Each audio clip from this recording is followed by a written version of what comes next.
All right, hey there, y'all. Thanks for stopping in. Just doing some reading aloud. Just set it to listen. Feel free to jump in. Just having some nice relaxation time, reading through some old books or some new recommendations, just reacting to it as we go. Trying to spend like 15, 20 minutes, maybe half an hour per session, just to help space it out into like comfortable reading sessions as a practice for me, but also just to help share and get it going. Sure. So today we're going to be reading Holes by Louis Sachar. It's an old book from 1998. I say as I'm older than it, but I think it was old. It was one of the earliest books that I read or remember being associated with in school, and really enjoying it back then. So just trying to reevaluate it as an adult. So part one. You are entering Camp Green Lake. There is no lake at Camp Green Lake. There once was a very large lake here, the largest lake in Texas. That was over 100 years ago. Now it's just a dry, flat wasteland. There used to be a town of Green Lake as well. The town shriveled up and dried up along with the lake and the people who lived there. During the summer, the daytime temperature hovers around 95 degrees in the shade, if you can find any shade.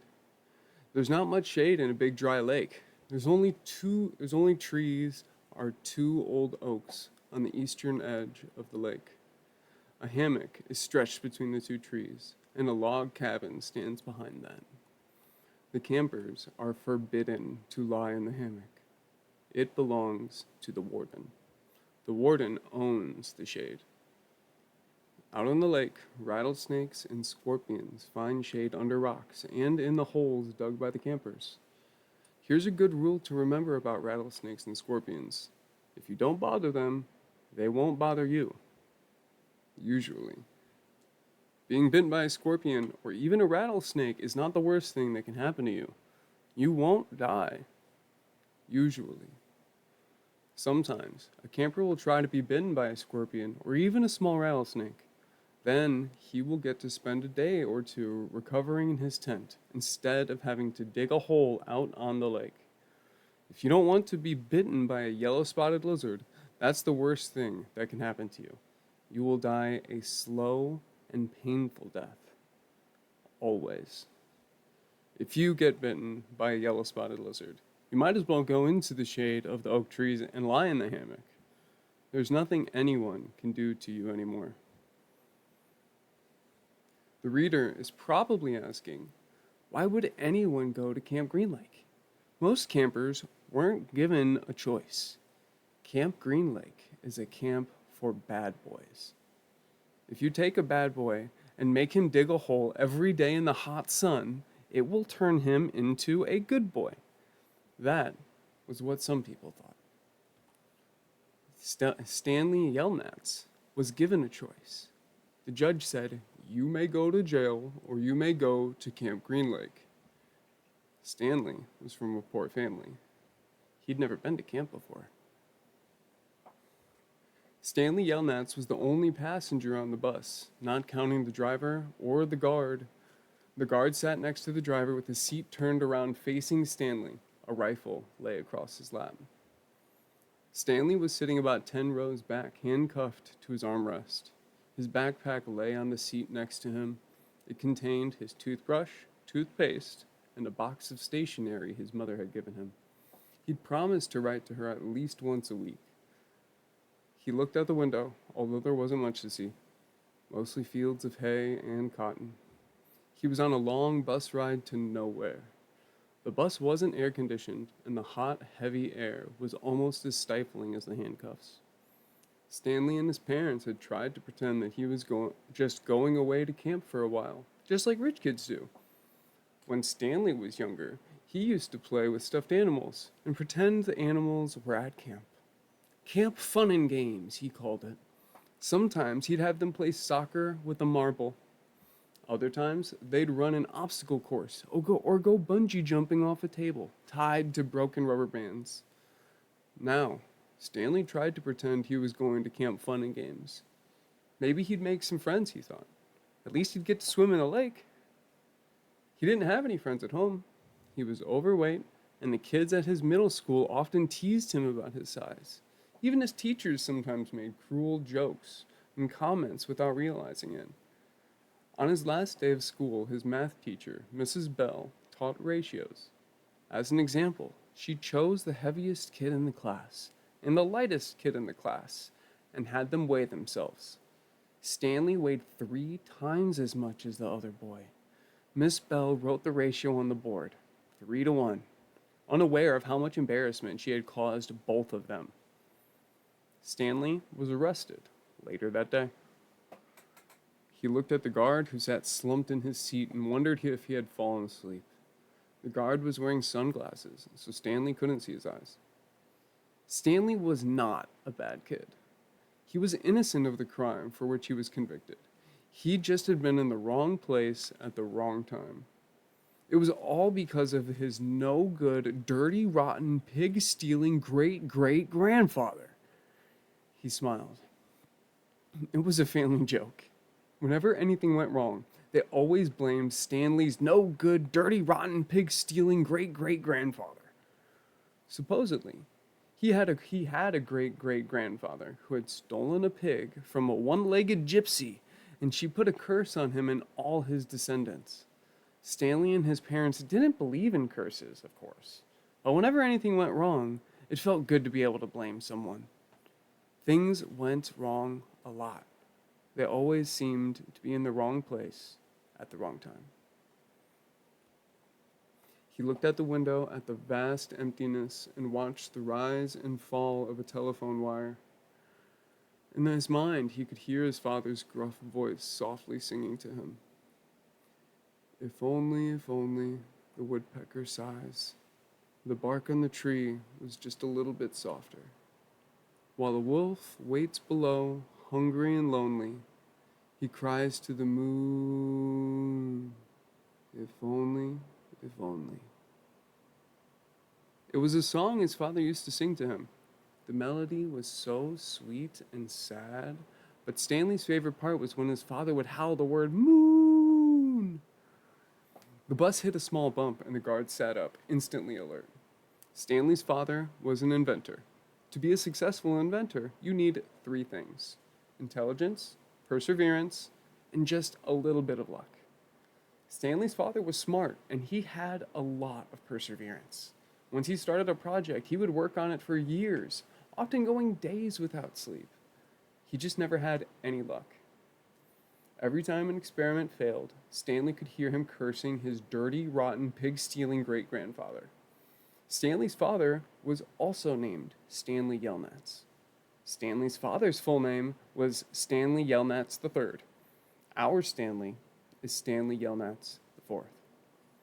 Everyone in his family had always liked the fact that Stanley Yelnats was spelled the same frontward and backward, so they kept naming their son Stanley. Stanley was an only child, as was every other Stanley Yelnats before him. All of them had something else in common. Despite their awful luck, they always remained hopeful. As Stanley's father liked to say, I learn from failure. But perhaps that was part of the curse as well. If Stanley and his father weren't always hopeful, then it wouldn't hurt so much every time their hopes were crushed.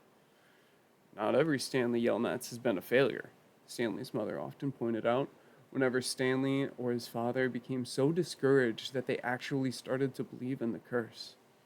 The first Stanley Yelnats, Stanley's great-grandfather, had made a fortune in the stock market. He couldn't have been so unlucky. At such times, she neglected to mention the bad luck that befell the first Stanley Yelnats. He lost his entire fortune when he was moving from New York to California. His stagecoach was robbed by the outlaw Kissin' Kate Barlow. If it weren't for that, Stanley's family would now be living in a mansion on a beach in California. Instead, they were crammed in a tiny apartment that smelled of burning rubber and foot odor. If only, if only. The apartment smelled the way it did because Stanley's father was trying to invent a way to recycle old sneakers. The first person who finds a use for old sneakers, he said, will be a very rich man. It was his latest project that led to Stanley's arrest. The bus ride became increasingly bumpy because the road was no longer paved. Actually, Stanley had been impressed when he first found out that his great-grandfather was robbed by Kiss and Kate Barlow. For true, he would have preferred been living on the beach in California, but it was still kind of cool to have someone in your family robbed by a famous outlaw. Kate Barlow didn't actually kiss Stanley's great-grandfather. That would have been really cool, but she only kissed the men she killed. Instead, she robbed him and left him stranded in the middle of the desert. He was lucky to have survived, Stanley's mother was quick to point out. The bus was slowing down. The guard grunted as he stretched his arms. "Welcome to Camp Green Lake," the driver said. Stanley looked out the dirty window. He couldn't see a lake, and hardly anything was green. Stanley felt somewhat dazed as the guard unlocked his handcuffs and led him off the bus. He'd been on the bus for over 8 hours. "Careful," the bus driver said as Stanley walked down the steps. Stanley wasn't sure if the bus driver meant for him to be careful going down the steps or if he was telling him to be careful at Camp Green Lake. "Thanks for the ride," he said. His mouth was dry and his throat hurt. He stepped out onto the hard, dry dirt. There was a band of sweat around his wrist where the handcuff had been. The land was barren and desolate. He could see a few rundown buildings and some tents. Farther away, there was a cabin beneath 2 tall trees. Those 2 trees were the only plant life he could see. There weren't even weeds. The guard led Stanley to a small building. A sign in front of it said, "You are entering Camp Green Lake Juvenile Correctional Facility." Next to it was another sign which declared that it was a violation of the Texas Penal Code to bring guns, explosives, weapons, drugs, or alcohol onto the premises. As Stanley read the sign, he couldn't help but think, well, duh. The guard led Stanley into the building, where he felt the welcome relief of air conditioning. A man was sitting with his feet up on a desk.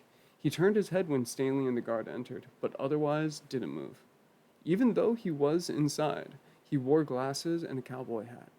He also held up a can of soda, and the sight of it made Stanley even more aware of his own thirst.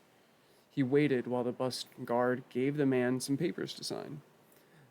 "That's a lot of sunflower seeds," the bus guard said. Stanley noticed a burlap sack filled with sunflower seeds on the floor next to the desk. "I quit smoking last month," said the man in the cowboy hat. He had a tattoo of a rattlesnake on his arm, and he signed his name. The snake's rattle seemed to wiggle. "I used to smoke a pack a day. Now I eat a sack of these every week," he said. The guard laughed. There must have been a small refrigerator behind his desk, because the man in the cowboy hat produced 2 more cans of soda. For a second, Stanley hoped that one might be for him, but the man gave one to the guard and said the other was for the driver.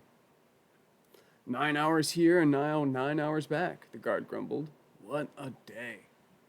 Stanley thought about the long, miserable bus ride and felt a little sorry for the guard and the bus driver. The man in the cowboy hat spit sunflower seed shells into a waste paper basket. Then he walked around the desk to Stanley. "My name is Mr. Sir," he said. "Whenever you speak to me, you must call me by my name. Is that clear?" Stanley hesitated. Yes, Mr. Sir," he said, though he couldn't imagine that was really the man's name. "You're not in Girl Scouts anymore," Mr. Sir said. Stanley had to remove his clothes in front of Mr. Sir, who made sure he wasn't hiding anything. He was then given 2 sets of clothes and a towel. Each set consisted of a long-sleeved jumpsuit, orange, an orange t-shirt, and yellow socks. Stanley wasn't sure if the socks had been yellow originally. He was also given white sneakers, an orange cap, and a canteen made of heavy plastic, which unfortunately was empty. The cap had a piece of cloth sewn on the back of it for neck protection. Stanley got dressed. Clothes smelled like soap. Mr. Sir told him he should wear 1 set to work in and 1 set for relaxation. Laundry was done every 3 days. On that day, his work clothes would be washed. Then the other set would become his work clothes, and he would get clean clothes to wear while resting. You are to dig one hole each day, including Saturdays and Sundays. Each hole must be 5 feet deep and 5 feet across in every direction. Your shovel is your measuring stick. Breakfast is served at 4:30. Stanley must have looked surprised because Mr. Sir went on to explain that they started early to avoid the hottest part of the day. No one is going to babysit you, he added. The longer it takes you to dig, the longer you will be out in the sun. If you dig up anything interesting, you're to report it to me or any other counselor. When you finish, the rest of the day is yours. Stanley nodded to show he understood. This isn't a Girl Scout camp, said Mr. Sir. He checked Stanley's backpack and allowed him to keep it. Then he led Stanley outside into the blazing heat. Take a good look around you, Mr. Sir said. What do you see? Stanley looked out across the vast wasteland. The air seemed thick with heat and dirt. Not much, he said, then hastily added, Mr. Sir. Mr. Sir laughed. You see any guard towers? No. How about an electric fence? No, Mr. Sir. There's no fence at all, is there? No, Mr. Sir. You want to run away? Mr. Sir asked him. Stanley looked back at him, unsure what he meant. If you want to run away, go ahead, start running. I'm not going to stop you. Stanley didn't know what kind of game Mr. Sir was playing. I see you looking at my gun. Don't worry, I'm not going to shoot you. He tapped his holster. This is for yellow-spotted lizards. I wouldn't waste a bullet on you. I'm not going to run away, Stanley said. Good thinking, said Mr. Sir. Nobody runs away from here. We don't need a fence. Know why? Because we've got the only water for 100 miles. You want to run away? You'll be buzzard food in 3 days. Stanley could see some kids dressed in orange and carrying shovels dragging themselves toward the tents. You thirsty? Asked Mr. Sir. Yes, Mr. Sir, Stanley said gratefully. Well, you better get used to it. You're going to be thirsty for the next 18 months. All right. So we'll call it a pause there. It's the end of chapter 5, but on page 7 only. It sort of chunks it up really strangely. Getting back into it, just a reaction to it all. Really cool, really well written. It's to the point. It's clear why it's meant to be the first sort of exposure to these ideas and the premises to kids, and it's written to be reactional and able to be reacted to as a child. But as an adult, going back and reading it, it's fucking shocking. It's really strange to see how horrible Mr. Sir really is and how that really was the way at which a lot of people operate and existed that in points of authority, be that coaches or any other point of authority. I'm not going to dive into that too much on the first video, but yeah, really cool to get back into reading it. Thanks for jumping in, and for anyone that sent me recommendations, I appreciate it. Comments, anything that you think I should read and jump on. It's going to be something I do here from here on out. Thanks. Subscribe.